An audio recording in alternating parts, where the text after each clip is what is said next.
അസ്സലാമു അലൈക്കും. എന്താണ് ശരിയ നിയമങ്ങൾ? ഇസ്ലാമിലെ നീതിന്യായ നിയമങ്ങളാണ് നമ്മൾ ശരിയ നിയമങ്ങൾ എന്ന് പറയുന്നത്.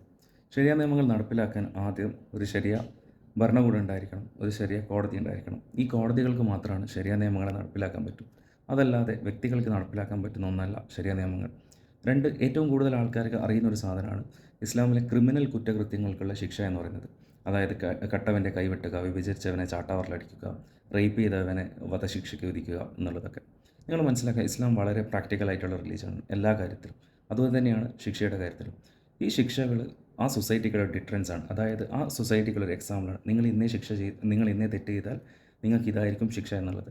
അതുകൊണ്ട് തന്നെ ആ സൊസൈറ്റിയിൽ ആ തെറ്റുകുറ്റങ്ങൾ വളരെ കുറവായിരിക്കും. അതായത് കട്ടവൻ്റെ കൈവെട്ടി കഴിഞ്ഞാൽ, അത് നിങ്ങളൊരു എക്സാമ്പിളായി കഴിഞ്ഞാൽ, പിന്നെ ആ നാട്ടിൽ കക്കുന്നവരുടെ എണ്ണം വളരെ കുറവായിരിക്കും. റേപ്പ് ചെയ്ത് ഒരുത്തനെ കൊന്നു കഴിഞ്ഞാൽ പിന്നെ ആ നാട്ടിൽ റേപ്പ് വളരെ കുറവായിരിക്കും. വളരെ പ്രാക്ടിക്കലാണ്, ചിന്തിക്കുക.